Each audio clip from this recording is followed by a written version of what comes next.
അടി അശുദ്ധിയുള്ള സ്ത്രീകള് വന്നിട്ട് കൊടിമരം തൊടുകയാണ്. അപ്പൊ എന്താണ് ആ കൊടിന്റെ മുകളിൽ കാക്കത്തൂറി ഒക്കെ പറയണല്ലോ.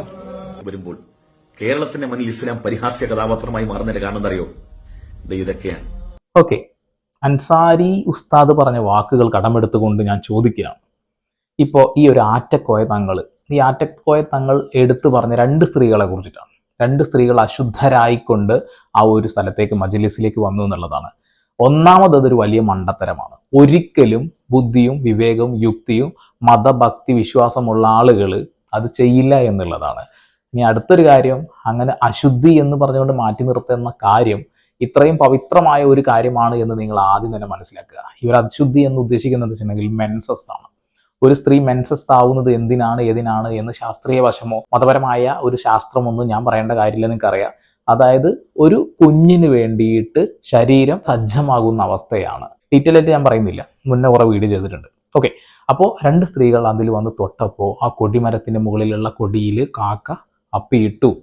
ആ ഒരു കാക്ക ആരാണ് എന്താണ് എന്നൊക്കെ എനിക്കറിയാം, കാരണം എനിക്ക് അതിനുള്ള കഴിവുണ്ടെന്നാണ് അദ്ദേഹം പറഞ്ഞിട്ടുള്ളത്. ഒരുപാട് ഉമ്മച്ചിമാര് ഇയാളുടെ ഈ ഒരു വലയിൽ പെട്ട് കിടക്കുന്നുണ്ട്. അവരോട് എനിക്ക് ഒറ്റ കാര്യം പറയാനുള്ളൂ, അള്ളാഹുവിനോട് സംസാരിക്കാൻ, അള്ളാഹുവിനോട് പ്രാർത്ഥിക്കാൻ നമുക്കൊരു മീഡിയേറ്ററിന്റെ ആവശ്യമില്ല. ഇനി ഏതൊരു മതത്തിൽ എടുത്ത് നോക്കുകയാണെന്നുണ്ടെങ്കിലും ഒരു ദൈവത്തിനോടും സംസാരിക്കാൻ നമുക്കൊരു മീഡിയേറ്ററിന്റെ ആവശ്യമില്ല എന്നുള്ളതാണ്. പലപ്പോഴും അറബിയിലാണല്ലേ ഓരോ പ്രാർത്ഥനകളും ഇവർ ചെയ്യുന്നത്. അതുപോലെ തന്നെ ഓരോ ദൈവത്തിനോടും ഹൈന്ദവർക്ക് എന്ത് പ്രാർത്ഥിക്കണം എന്നുള്ളത്, എനിക്ക് ഇത് കിട്ടണേ, എനിക്കത് നൽകണേ എന്നുള്ളതല്ല പ്രാർത്ഥിക്കുക. ഇപ്പൊ ഒരു സ്വലാത്ത് അല്ലെങ്കിൽ മറ്റുള്ള കാര്യങ്ങളാണ് അവർ ചൊല്ലുന്നത് എങ്കിൽ ഇവിടെ ഹൈന്ദവനുമുണ്ട് അത്തരത്തില് കാര്യങ്ങൾ. അതറിയില്ല പല ആളുകൾക്കും എന്നുള്ളതാണ്. ഓക്കെ, അതൊന്നുമല്ല വിഷയം. ഇവിടെ ആത്മീയത വിറ്റ് കാശാക്കുന്ന ഇങ്ങനെയുള്ള ആറ്റക്കോയ തങ്ങന്മാരെ കുറിച്ച് സംസാരിക്കാതിരിക്കാൻ കഴിയില്ല. ഒരുപാട് ആളുകൾ അദ്ദേഹത്തിനെ ഇപ്പോഴും സപ്പോർട്ട് ചെയ്തുകൊണ്ട് കമന്റ് ഇടുന്നുണ്ട് എന്നുള്ളതാണ്. എൻ്റെ രണ്ടാമത്തെ ചോദ്യം ഇതാണ്, നിങ്ങൾ ഇപ്പോൾ കുറെ ആളുകൾ മക്ക മദീനത്ത് പോയിട്ടുണ്ടാവുമല്ലോ, നിങ്ങൾ അവിടെ എവിടെയാണ് ഒരു കിണർ കണ്ടിട്ടുള്ളത്, പൈസ ഇടാനുള്ള ഒരു കിണർ, അല്ലെങ്കിൽ ഒരു കൊടിമരം കണ്ടിട്ടുള്ളത്, അല്ലെങ്കിൽ ഒരു ജാറം കണ്ടിട്ടുള്ളത്, പൈസ എങ്ങനെ ഇട്ട് കൊടുക്കാനുള്ളത്? അങ്ങനെ ഒരു സാധനം ഉണ്ടോ? ഇല്ലല്ലേ. ഓക്കെ, അപ്പോൾ മുഹമ്മദ് നബിയുടെ സല്ലല്ലാഹു അലൈഹി വസല്ലം അവരുടെ ഒരു പാരമ്പര്യത്തിൽ വരുന്ന കൊച്ചുമക്കളാണ് ഇവരെന്നാണ് തങ്ങന്മാർ അവകാശപ്പെടുന്നതല്ലേ. അതിൽ പാണക്കാട് തങ്ങ കുടുംബമുണ്ടല്ലോ, അവർ ഇങ്ങനെ എന്തെങ്കിലും ഒരു കൊടിമരമോ അല്ലെങ്കിൽ എന്തെങ്കിലും ഒരു ജാറപ്പരിപാടിയൊക്കെ ആയിട്ട് പൈസ പിരിക്കുന്നത് നിങ്ങൾ എവിടെയെങ്കിലും കണ്ടിട്ടുണ്ടോ? ഞാൻ കണ്ടിട്ടില്ല. ഞാൻ അവരെ കുറിച്ചിട്ടാണ് അന്വേഷിച്ച് നോക്കിയത്. തങ്ങൾ കുടുംബത്തിൽ പാണക്കാട് തങ്ങൾ എന്ന ആ ഒരു പേരാണ് ഏറ്റവും കൂടുതൽ പുറത്തേക്ക് വരുന്നത്. ഈ ആറ്റക്കോയ തങ്ങൾ എന്ന് പറയുന്നത് ഓക്കെ, ഉണ്ടായിരിക്കാം, ഉണ്ടാകാം, മജ്‌ലിസുകളുണ്ട്, എല്ലാ കാര്യങ്ങളുണ്ട്. പക്ഷെ അതിൻ്റെ അപ്പുറത്തേക്ക് ഇത് വിറ്റ് കാശാക്കുന്നു എന്ന് ചൂണ്ടിക്കാണിച്ചപ്പോൾ കുറെ ആളുകൾ കമന്റ് ഇട്ടു, നീ നുണ പറയുന്നു എന്നുള്ളത്. പക്ഷെ അതിലുപരി 90% ആളുകളും ഈ ഒരു വീഡിയോ തുടരുക എന്ന് പറഞ്ഞ് കമന്റ് വരികയാണേ. അതുകൂടാതെ എനിക്ക് പേഴ്സണൽ ആയിട്ട് ഒരുപാട് ആൾ മെസ്സേജ് അയക്കുന്നുണ്ട്, ഇത് ഈ മതത്തിനെ അവഹേളിക്കുന്നതിന് തുല്യമാണ്, ഇത് മതം വിറ്റ് കാശാക്കലാണ് എന്നുള്ളത്. ഈ അവസാന നാളാകുമ്പോഴത്തേനും ഇങ്ങനെ തലയിൽ തൊപ്പിയിട്ട കുറെ ആളുകൾ വരും എന്നൊക്കെ പറഞ്ഞിട്ടുണ്ട് അത്രേ. അതേപോലെ ഒരു കമന്റ് എനിക്ക് വളരെയധികം ശ്രദ്ധയിൽപ്പെട്ട ഒരു കമന്റ് ഉണ്ട്. അതെന്താന്ന് വെച്ചിട്ടുണ്ടെങ്കിൽ, ഏറ്റവും കൂടുതൽ തലയിൽ തൊപ്പിയിട്ടിട്ടുള്ള ഇങ്ങനെയുള്ള ആളുകളായിരിക്കും അത്രേ നരകത്തിലെ വിറകുകൊള്ളികളായിട്ടുണ്ടാവുക. ആ കമന്റ് കണ്ടപ്പോൾ എനിക്കും തോന്നി. കാരണം എന്ന് വെച്ചിട്ടുണ്ടെങ്കിൽ ഇത് അയാൾ വിശ്വസിക്കുന്ന ആ ഒരു വിശ്വാസത്തെ പോലും വിറ്റ് കാശാക്കുന്നു എന്നുള്ളതാണ്. ഇപ്പൊ ഈ ആറ്റക്കോയ തങ്ങൾക്കെതിരെ ആളുകൾ പറയുന്ന ഒരുപാട് വാക്കുകളുണ്ട്. ആ വാക്കുകളിൽ ഏറ്റവും പ്രധാനപ്പെട്ട കാര്യം ഇയാൾക്ക് ഖുർആൻ ഓതുവാൻ അറിയില്ല എന്നുള്ളതാണ്. എന്നിട്ട് മറ്റുള്ള ആളുകൾക്ക് ട്രോളാൻ അവസരം ഉണ്ടാക്കി കൊടുക്കാൻ വേണ്ടി മനഃപൂർവ്വം തെറ്റിച്ചിട്ട് ഖുർആൻ പാരായണം ചെയ്യുന്നു എന്നുള്ളതാണ്. അങ്ങനെ ഖുർആനൊക്കെ തെറ്റിച്ച് പാരായണം ചെയ്യേണ്ട ഒരു കാര്യമാണോ? അല്ലല്ലോ, അല്ലല്ലേ. ഓക്കെ, ഞാൻ എന്തായാലും കുറച്ച് വീഡിയോയിലൂടെ തന്നെ നമുക്ക് പരിശോധിച്ചിട്ട് നോക്കാം. എന്നിട്ട് വീഡിയോ തുടരണോ തുടരണ്ടേ എന്നൊക്കെ നിങ്ങൾ കമന്റ് ചെയ്യുക. അത്രേ പറയുന്നുള്ളൂ. കാണാം. ഇതിനകത്ത് മനസ്സിലാക്കേണ്ടത്, നമ്മൾ ഈ തങ്ങളെ കുറ്റപ്പെടുത്തുന്നതിനപ്പുറം നമ്മുടെ കുടുംബം അല്ലെങ്കിൽ നമ്മുടെ ഭാര്യമാർ, നമ്മുടെ പെങ്ങന്മാർ ഇത്തരം കാര്യങ്ങൾക്ക് ഇരുന്നു കൊടുക്കുന്നു എന്നുള്ളതാണ് അവരുടെയൊക്കെ വിഷയം. നമ്മൾ അവരെ മാത്രം കുറ്റം പറഞ്ഞിട്ട് കാര്യമില്ല. ലോകത്ത് പലതരത്തിലുള്ള പ്രതിഭകളുണ്ട്. ആ പ്രതിഭകളെ മാർക്കറ്റ് ചെയ്യാൻ കഴിയുന്ന ആളുകൾ ഇവിടെ ഉണ്ട്. ആ മാർക്കറ്റ് ചെയ്യപ്പെടണമെങ്കിൽ അതിന്റെ ഉപഭോക്താക്കൾ വേണം. അതിന്റെ ഉപഭോക്താക്കൾ ആരാ? എന്റെയും നിങ്ങളുടെയൊക്കെ ഭാര്യമാര്. അപ്പൊ അവരെ നിങ്ങൾ നിയന്ത്രിക്കുകയാണെങ്കിൽ ഒരു പരിധി വരെ ഇത്രയും കച്ചവടം പൂട്ടി പോകുന്നുള്ളതാണ്. പരിശുദ്ധ ഖുർആൻ അല്ലാതെ വേറെ ഒന്നും നിങ്ങൾ വിശ്വസിക്കേണ്ട കാര്യമില്ല. നിങ്ങൾ അള്ളാഹുവിൽ വിശ്വസിക്കുക. അതിൻ്റെ അപ്പുറത്തേക്ക് ഇയാളെ പോലെയുള്ള ആളുകളെ വിശ്വസിക്കേണ്ട കാര്യമുണ്ടോ? നിങ്ങളൊന്ന് പരിശോധിക്കുക കേട്ടോ. പിന്നെ അസുഖങ്ങൾ മാറ്റാൻ ഇങ്ങനെ പ്രാർത്ഥിച്ചാൽ മതിയെങ്കിൽ ഇദ്ദേഹവും ഇദ്ദേഹത്തിന്റെ ഫാമിലിയിലുള്ള ആളുകൾ എന്തിനാണ് മറ്റുള്ള ട്രീറ്റ്മെന്റ് എടുക്കുന്നത്? ഇതിങ്ങനെ കാണുമ്പോൾ ചില ആളുകൾ പറയും അയാൾ ഒരുപാട് ആളുകളെ സഹായിക്കുന്നില്ലേ, അതൊരു വലിയ കാര്യമല്ലേ എന്ന്. വലിയ കാര്യമാണ്, നല്ല കാര്യമാണ്, അതിലൊന്നും ഒരു തർക്കവുമില്ല. 1000 ആളുകളെ പറ്റിച്ച് 2 പേരെ സഹായിക്കുന്നതിൽ നല്ല കാര്യമായിട്ട് നിങ്ങൾക്ക് തോന്നുന്നുണ്ടെന്നുണ്ടെങ്കിൽ ഓക്കെ, ഞാൻ വേറൊന്നും പറയുന്നില്ല. ഒരുപാട് ആളുകൾ ചാരിറ്റിയുടെ മറവിൽ ഒരുപാട് പോഴത്തരങ്ങൾ ചെയ്യുന്നുണ്ട്. ആറ്റക്കോയ തങ്ങൾ അത് ചെയ്യുന്നു എന്നല്ല ഞാൻ ചൂണ്ടിക്കാണിക്കുന്നത്. അയാളുടെ ഭാഗത്തൊരു വലിയ തെറ്റുണ്ട്, അത് ചൂണ്ടിക്കാണിക്കുക തന്നെ വേണം. ഇവിടെ ഒരു സമുദായത്തെയാണ് അവഹേളിക്കുന്നത്.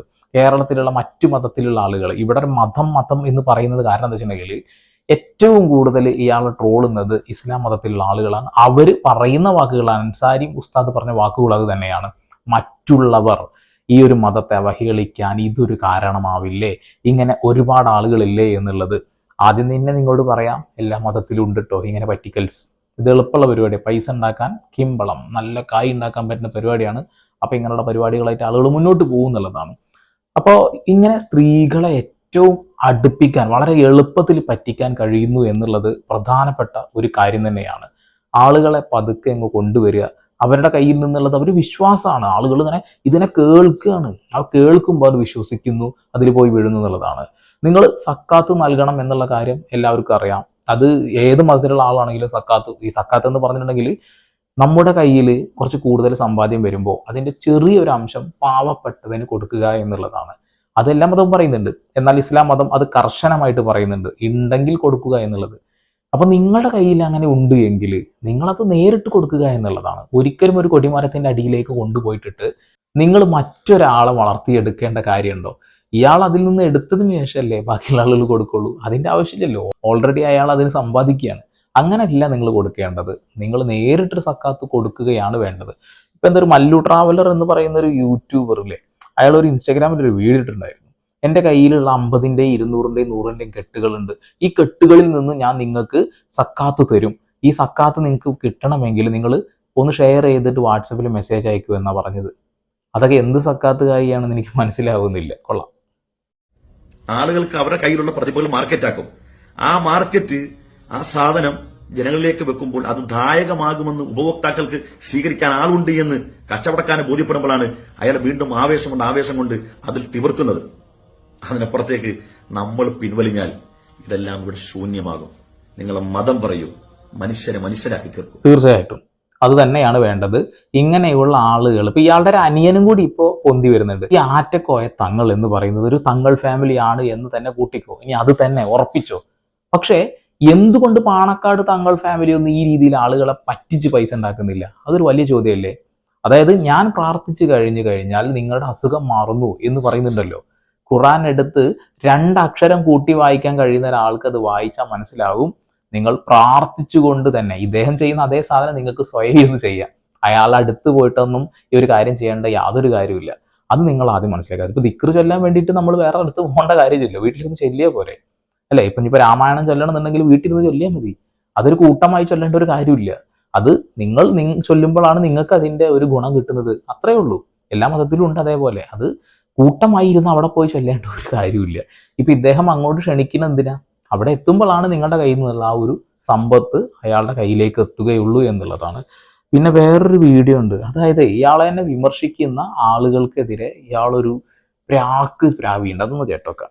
സോഷ്യൽ മീഡിയയിലൂടെ, വാട്സപ്പിലൂടെ, ഫേസ്ബുക്കിലൂടെ, യൂട്യൂബിലൂടെ, ഷെയർചാറ്റിലൂടെ, മറ്റുള്ള സോഷ്യൽ മീഡിയയിൽ ഞങ്ങളെ കളിയാക്കിക്കൊണ്ട് ഞങ്ങളെ കുറിച്ച് മോശമായി എഴുതി വിടുന്നവരുണ്ട്. പരാജയപ്പെടുത്തണം അല്ലാ, ദുനിയാവിൽ വെച്ച് തന്നെ പരാജയപ്പെടുത്തണം അല്ലാ. നിങ്ങളുടെ ഈ ഒരു വാക്കുകൾ കേട്ടുകൊണ്ട് അള്ളാഹു നിങ്ങൾക്ക് തന്നെയാണ്, നിങ്ങളുടെ വിശ്വാസമല്ലേ ആൾക്കെന്ന് ഉറപ്പാണ്. അതങ്ങനെയാണ്, അതുകൊണ്ടാണ് അത് വിറ്റ് കാശാക്കുന്നത്. അതിനുള്ള മറുപടി നിങ്ങൾക്ക് തന്നെ കിട്ടിക്കോളും. അതാണ് എനിക്ക് ആ വിഷയത്തിൽ പറയാനുള്ളത്. ഓക്കെ, ഇനി ഞാൻ കുറച്ച് കമൻറ്റുകൾ വായിച്ചു തരാം. ഈ കമൻറ്റുകൾ പൂർണ്ണമായിട്ടും മുസ്ലിം സഹോദരന്മാർ എഴുതിയ കമൻറ്റുകളാണ്. മക്കയിൽ ആരെങ്കിലും ക്യാഷ് ഇടുന്നതായി കണ്ടിട്ടുണ്ടോ? ഉണ്ടോ? ഇല്ലല്ലോ. അതൊരു ചോദ്യമാണ്, അതാണ് ഞാനത് എടുത്തു പറഞ്ഞത്. ഷംസുദ്ദീൻ എന്ന് പറയുന്ന ഒരാളുടെ കമൻ്റാണേ. എടാ ഡാഷ് കോയെ നീയല്ലേ കള്ളൻ, ഖുറാൻ കണ്ടിട്ട് പോലും പാരായണം ചെയ്യാൻ അറിയില്ലെന്ന് പറഞ്ഞ, ദീനിപരമായി വിദ്യാഭ്യാസവും ഒരു അറിവുമില്ലാത്ത നീ ദീനിന്റെ പേരിൽ ജനങ്ങളെ വഞ്ചിച്ചു അവരുടെ സമ്പത്ത് കിണറ്റിലും കുഴിയിലുമൊക്കെ ഇടിയിച്ച് കൈക്കലാക്കി സമ്പാദിച്ചു കൂട്ടുന്നതിന് നാളെ നീ അനുഭവിക്കുക തന്നെ ചെയ്യും. കേട്ടില്ലേ? അപ്പോൾ ബുദ്ധിയും വിവേകവും വിവരമുള്ള ഒരുപാട് ആളുകളുണ്ട്. കുറെ പ്രായമായ ആളുകളാണ് ഇതിൽ പോയി വീഴുന്നത്. എന്താ ചെയ്യുക? ഇതിനൊക്കെ ആളുകളെ കിട്ടുന്നുണ്ടല്ലോ. നിന്റെ മൂർത്താക്ക് പൊളിയും കള്ളനായി എന്നൊക്കെയാണ് കമന്റ് കേട്ടോ. തെറി ഒരുപാടുണ്ട്, ഞാനത് വായിക്കുന്നില്ല. എല്ലാവരെയും സ്വർഗത്തിൽ കയറ്റാൻ നടക്കുന്ന നിന്റെ പോക്ക് നരകത്തിലേക്കാണ് നാറ്റക്കോയ. ആ നാട്ടിൽ ആണുങ്ങൾ ആരുമില്ലേ? സ്വലാഹ് എന്നല്ല സലാമുൻ ഹിയ എന്നാണ്. അദ്ദേഹം പല സമയത്തും ഖുറാൻ പാരായണം ചെയ്യുമ്പോൾ അതിലൊരുപാട് തെറ്റുകൾ സംഭവിക്കുന്നു എന്ന് പോലും ആളുകൾ ചൂണ്ടിക്കാണിക്കണം. ഒരു പണ്ഡിതനായിട്ടുള്ള ഒരാളാണ് തെറ്റിച്ച് പറയുന്നത്. ഖുറാൻ പോലും പാരായണം ചെയ്യാൻ അറിയില്ല എന്നുള്ളതാണ്. ഇവന്റെയും കോപ്രായങ്ങൾ കാണാൻ ആൾക്കാർ ഉണ്ടല്ലോ. ഇവൻ പാട്ട് പാടുകയാണോ അതോ ഖുറാൻ ഓതുകയാണോ എന്താണ് ചെയ്യുന്നത് എന്ന് അവന് പോലും അറിയില്ല. എന്താ ചെയ്യുക? ഷറഫുദ്ദീൻ പറയുന്ന ഈ ഒരു വാക്കുണ്ട്. ഇത് എത്രത്തോളം ശരിയാണെന്നൊന്നും എനിക്കറിയില്ല. എന്തായാലും കമന്റ് കണ്ടതാണ്, വായിക്കുകയാണ്. ഈ തങ്ങളുപ്പൂപ്പാന്റെ പൂർവ്വചരിത്രം വല്ലതും നിങ്ങൾക്കറിയാമോ? ഒരു 20 വർഷം മുമ്പ് ഇയാൾ കള്ള് കഞ്ചാവ് അടിച്ച് നടക്കുന്ന കാലത്ത് ഞങ്ങളുടെ ജമാഅത്ത് പള്ളിയിൽ വറ്റലൂർ പഴയ ജുമാ മസ്ജിദിൽ വന്ന് പണപ്പിരിവ് നടത്തിയതിന് നാട്ടുകാർ പിടിച്ച് നല്ലവണ്ണം പെരുമാറി വിട്ടതാണ്. നിന്റെ തങ്ങളുപ്പാപ്പാനോട് ഒന്ന് ചോദിച്ചു നോക്കൂ. കണ്ണിൽ കൂടി പൊന്നീച്ച പാറുന്ന ആ രംഗം അവൻ ഇപ്പോഴും മറന്നു കാണില്ല. ഓക്കെ, ഇതിലൊരു തിരുത്ത് ഞാൻ പറയാം. ഒരുപാട് അലമ്പ് കളിച്ച് നടന്നിരുന്ന ഒരുപാട് ആളുകളുണ്ട്. അവർക്കൊക്കെ ഈ ഒരു മതത്തിലേക്ക് തിരിച്ചു വന്ന് അതൊക്കെ ഉപേക്ഷിച്ചിട്ട് നല്ല രീതിയിൽ ജീവിക്കാൻ കഴിയുന്ന ആളുകളുണ്ട്. എല്ലാവരും അങ്ങനെ ആണ് എന്ന് ഞാൻ പറയുന്നില്ല. മറ്റൊരു കമന്റ് അതിന്റെ അടിയിൽ വന്നതാണ്, അവൻ വിസ തട്ടിപ്പിലും താനൂരിൽ ഒരു പോക്സോ കേസിലും പെട്ടിട്ടുണ്ട് എന്നുള്ള ഒരു കാര്യം പറയുന്നുണ്ട്. ഓക്കെ, അടുത്തത്. പിന്നാലെ നടക്കാൻ വെള്ളയടിച്ച കുറെ കഴുതുകളും അയാൾ നക്കി എറിയുന്നത് കിട്ടാൻ നിൽക്കുന്ന ഹൈനകൾ. ഇതൊക്കെ എവിടെ നിൽക്കാൻ? ഇത് നിർത്താൻ കഴിയില്ല എന്നാണ് ആൾ ഉദ്ദേശിക്കുന്നത്. പാണക്കാട്ടെ അസർ മുല്ലകളൊക്കെ ചേർന്നല്ലേ നിർത്തിക്കേണ്ടത്. അതായത് എല്ലാവരും ചേർന്ന് സമസ്തയൊക്കെ ഇടപെട്ടിട്ട് ഇയാളുടെ ഈ ഒരു പരിപാടി അവസാനിപ്പിക്കണം എന്ന് തന്നെയാണ് ഈ ഒരു മുസ്ലിം സമുദായത്തിലുള്ള ആളുകൾ പറയുന്നത്. ഇയാളെ കൈകാര്യം ചെയ്തില്ലേ മുസ്ലിം സമൂഹത്തിനാകമാനം ഇവൻ ഒരു ബാധ്യതയാകും. സമുദായത്തെ പറയിപ്പിക്കാൻ വേണ്ടി ഓരോ തങ്ങന്മാർ. ഇനി ഞാൻ കമന്റ് വായിക്കുന്നില്ല. കമന്റുകൾ കുറെ തെറിയുണ്ട് എന്നുള്ളതാണ്. നിങ്ങളോടൊരൊറ്റ ചോദ്യം, നിങ്ങൾക്ക് നേരിട്ടിട്ട് അള്ളാഹുവിനോട് സംസാരിക്കാൻ എന്ന് പറഞ്ഞാൽ നിങ്ങൾ പ്രാർത്ഥിക്കാൻ ഒരു ഇടനിലക്കാരൻ്റെ ആവശ്യമില്ല. നിങ്ങൾക്ക് എന്ത് അസുഖം വന്നിട്ടുണ്ടെന്നുണ്ടെങ്കിലും പ്രാർത്ഥിക്കുക എന്നുള്ളൊരു കാര്യമുണ്ട്. അത് കൃത്യമായ ആയത്തുകൾ ഏതാണ് എന്താണെന്നൊക്കെ ഖുറാനൊക്കെ നോക്കിക്കഴിഞ്ഞാൽ മനസ്സിലാവും. അത് ഞാൻ പറയേണ്ടതായിട്ടില്ല, നിങ്ങൾക്ക് തന്നെ അറിയാം. പിന്നെ അടുത്തത് ഡോക്ടറെ കാണിക്കുക. അതിൻ്റെ അപ്പുറത്തേക്ക് ഒന്നുമില്ല. ഇവിടെ ആധുനിക ചികിത്സാ രീതികളിലൂടെ തന്നെയാണ് അസുഖങ്ങളൊക്കെ മാറ്റാൻ എളുപ്പം. അത് ആദ്യം മനസ്സിലാക്കുക. താൻ പാതി ദൈവം പാതി എന്നുള്ളതാണ്. ആ ദൈവം പാതി എന്നുള്ളത് നിങ്ങളുടെ പ്രാർത്ഥനകളാണ്. താൻ എന്ന് പറയുന്ന ഈ ഒരു സാധനം നിങ്ങളുടെ യുക്തി ഉപയോഗിച്ച് ആശുപത്രിയിൽ പോവുക എന്നുള്ളതാണ്. ഇങ്ങനെയുള്ള ആളുകളൊക്കെ നമ്മളെ പറ്റിച്ച് ജീവിക്കാൻ വേണ്ടി വന്നവർ തന്നെയാണ്. അല്ലാത്ത പക്ഷം പാണക്കാട് തങ്ങ കുടുംബമൊക്കെ ഈ പരിപാടിയായിട്ട് രംഗത്ത് വരണം. ഒരുപാട് തങ്ങന്മാർ ഈ പരിപാടിയായിട്ട് രംഗത്ത് വരണം. ഒരുപാട് ആളുകൾ ഈ ഒരു കാര്യത്തിനെ എതിർക്കുന്നു. ഒരുപാട് ഉസ്താദുമാർ എതിർക്കുന്നു. ഒരുപാട് പണ്ഡിതന്മാർ എതിർക്കുന്നു. അത് നിങ്ങൾ മനസ്സിലാക്കുക. എൻ്റെ പൊന്നുമ്മച്ചിമാരെ, നിങ്ങൾക്ക് എന്തെങ്കിലും അള്ളാഹുവിനോട് കമ്മ്യൂണിക്കേറ്റ് ചെയ്യാനുണ്ടെങ്കിൽ, ദൈവത്തിനോട് കമ്മ്യൂണിക്കേറ്റ് ചെയ്യാനുണ്ട് എങ്കിൽ അത് നേരിട്ടായിക്കോളൂ. കാരണം ഇടനിലക്കാരൻ എപ്പോഴും പല ഇടങ്ങളിൽ നിന്നും പല രീതികളിൽ നിന്നും അവർക്ക് ആവശ്യമായത് എടുത്തിട്ടേ അങ്ങോട്ട് എത്തിക്കാറുള്ളൂ. അങ്ങോട്ട് എത്തിക്കുമെന്ന് പോലും നമുക്കറിയില്ല, അല്ലേ? അതാണ്. അപ്പോൾ ഈ ആറ്റക്കോയ തങ്ങളെ കുറിച്ച് ഒരുപാട് അലിഗേഷൻസ് വന്നു കഴിഞ്ഞു. ഒരുപാട് ആളുകൾ ഇപ്പോൾ രംഗത്ത് വന്നുകൊണ്ടിരിക്കുന്നു. നിരന്തരമായിട്ട് എനിക്ക് കമന്റ് ബോക്സുകളിൽ മെസ്സേജ് വരുന്നു. മെസ്സേജ് ബോക്സിലും വന്നുകൊണ്ടിരിക്കുന്നുണ്ട്.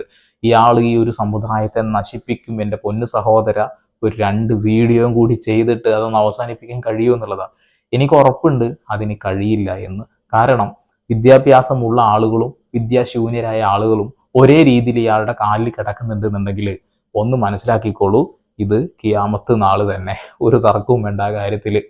ഇനിയും അയാളുടെ കാൽക്കൽ ഇങ്ങനെ പണം കൊണ്ടിടണോ എന്നുള്ള കാര്യം നിങ്ങൾ സ്വയം പരിശോധിക്കുക. ആരും മക്കാ മദീനത്തിൽ പോയിട്ട് പൈസ നിക്ഷേപിക്കുന്നില്ല എന്നൊരു കാര്യവും നിങ്ങൾ മനസ്സിലാക്കുക. നിങ്ങൾ സക്കാത്ത് കൊടുക്കുകയാണെങ്കിൽ ഇത് അവകാശപ്പെട്ട അത് കൃത്യമായ ആളുകളുടെ കയ്യിൽ നിങ്ങൾ നേരിട്ടെത്തിക്കുക. ഇനി ഒന്നും വേണ്ട, നിങ്ങളുടെ അടുത്ത് ഇഷ്ടം പോലെ ആളുകളുണ്ടാവും, സംഘടനകളുണ്ടാവും, ഒരു ചതിയും ചതിക്കാത്ത സംഘടനകൾ. അത് കൃത്യമാണോ അത് ശരിയാണോ എന്ന് മനസ്സിലാക്കിക്കൊണ്ട് അവർ മുഖാന്തരവും നമുക്ക് സഹായിക്കാം. ഈ തങ്ങളെ സഹായിച്ചുകൊണ്ട് നിങ്ങൾ എന്താണ് നേടുന്നത് എനിക്കറിയില്ല. ഒരുപാട് ഫേക്ക് കാര്യങ്ങൾ ഇതിനോടകം തന്നെ കിട്ടിക്കഴിഞ്ഞു. അതുകൊണ്ടാണ് ഞാൻ ഈ ഒരു രീതിയിൽ പറയുന്നത്.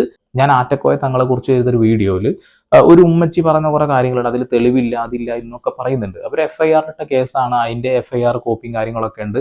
കേസ് എന്തായാലും മുന്നോട്ട് പോയിട്ടില്ല. പക്ഷേ ആ ഒരു കാര്യം നിങ്ങൾ മനസ്സിലാക്കുക, ഒരാൾക്കുണ്ടായൊരു അനുഭവം അത് അവർ വീഡിയോയിലൂടെ പറയുന്നു. നേരെ തിരിച്ച് പല ആളുകളും ഈ ഒരു മതത്തെ അവഹേളിക്കുന്നെന്ന് പറഞ്ഞുകൊണ്ട് കമൻ്റ് ഇടുന്നുണ്ട്. നിങ്ങൾ ഈ ഒരു ഇസ്ലാം എന്ന് പറയുന്ന ഈ ഒരു മതത്തെ അവഹേളിക്കുന്ന ആളെ കൂടെ നിൽക്കുമോ അല്ലെങ്കിൽ ആ മതത്തിനെ കൂട്ടു നിൽക്കുമോ? ഒരു ചോദ്യം മാത്രമേ എനിക്ക് ചോദിക്കാനുള്ളൂ. നിങ്ങൾക്ക് ഇടനിലക്കാരനെ വേണോ, നേരിട്ടിട്ട് നിങ്ങൾക്ക് പ്രാർത്ഥന അങ്ങോട്ട് എത്തിക്കാനുള്ള ശ്രമം നടത്തണോ? വേറെ ഒന്നും ഞാൻ ചോദിക്കുന്നില്ല. ഇതിനുള്ള മറുപടി ഒന്ന് കമൻ്റ് ഇട്ടോളുക. പിന്നെ ഞാൻ ഈ വീഡിയോ ചെയ്തത് കൊണ്ട് നിങ്ങൾക്ക് എന്തെങ്കിലും ഒരു വിഷമം ഉണ്ടായിട്ടുണ്ടെങ്കിൽ ക്ഷമിക്കുക. ഇന്ത്യ എന്ന മഹാരാജ്യമായതുകൊണ്ട് തന്നെ എൻ്റെ അഭിപ്രായ സ്വാതന്ത്ര്യം മാത്രമാണ് ഞാനിവിടെ ഉപയോഗിച്ചത്. ആറ്റക്കോയ തങ്ങളെ കുറിച്ചിട്ടുള്ള കമൻറ്റുകൾ വരട്ടെ, എന്നെ കുറിച്ചിട്ടുള്ള കമൻറ്റും പോന്നട്ടെ. ഓക്കെ, അപ്പോൾ എന്തായാലും വീണ്ടും വരാം. അതുവരെയൊക്കെ സന്ദീപ് പോൾ സൈനിങ് ഓഫ്.